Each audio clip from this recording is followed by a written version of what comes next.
श्वास भोवती धरवळतोय म्हणून जरा तंद्री लागली। हेच म्हणत होते मी।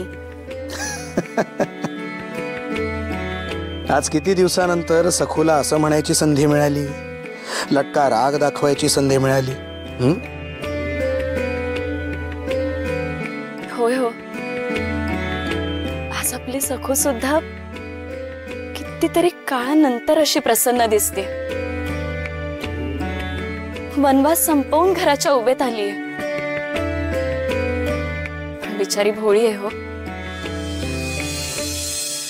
तिच्या आयुष्यात सुख येतं ते वाऱ्याची चुकार झुळूक हो, क्षणभर शीतल वाटतं पण पुन्हा पुढे रखरखाटच।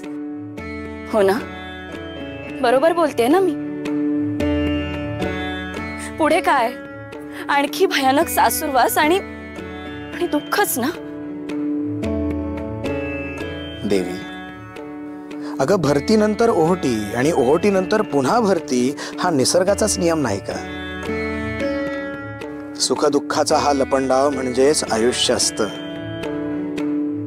सखूच्याही आयुष्यात सुखदुःखाचं रहाट गाडगं फिरत राहणार, तिला तिचे भोग भोगावे लागणार। पण सखूचा माझ्यावर विश्वास आहे, माझ्यावर तिची श्रद्धा आहे, म्हणून मीही तिथे असेनच। हो ना?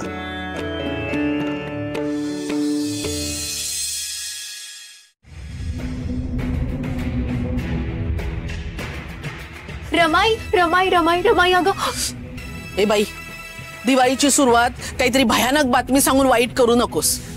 काय झालं? कशाला हाका मारतेस? रमाई, अगं सखू तिच्या खोलीत नाहीये, घरात कुठेच नाहीये। अरे देवा, आता आणखी काही नवे दिवे लावती ही कार्टी। सखू म्हणजे ना जीवाला नुसता त्रास आहे, शेवटच्या क्षणापर्यंत छळते।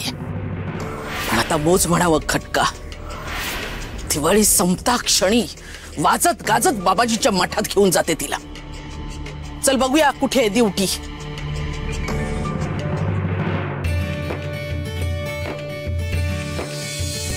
अरे वच्छे, तुझ्या हातची चव ना म्हणजे जास्त नव्हते। अरे कडबोळी म्हणजे काय खमंग अशी खुसखुशीत कुरकुरीत झाली आहे। अगं ह्याचा बेसनाचा लाडू म्हणजे ना तोंडात टाकल्याबरोबर कधी विरघळतो काही कळतच नाहीये। अरे वा वा वा, अगं ते कानवले म्हणजे ना पंचक्रोशीत कुळी कुळी म्हणून तुझ्या समोर उभं राहणार नाही। हो, ओरडा, आणखीन ओरडा, नगारा वाजवा अगदी, जिना सगळ्यांना कळेल की नैवेद्य दाखवायच्या अगोदर तुम्ही हावरटासारखं सगळं खाऊन घेतलंय ते। आणि जाऊबाईंना समजलं ना तर मग तुमची दिवाळी पहाट छान साजरी होईल। भाऊजी,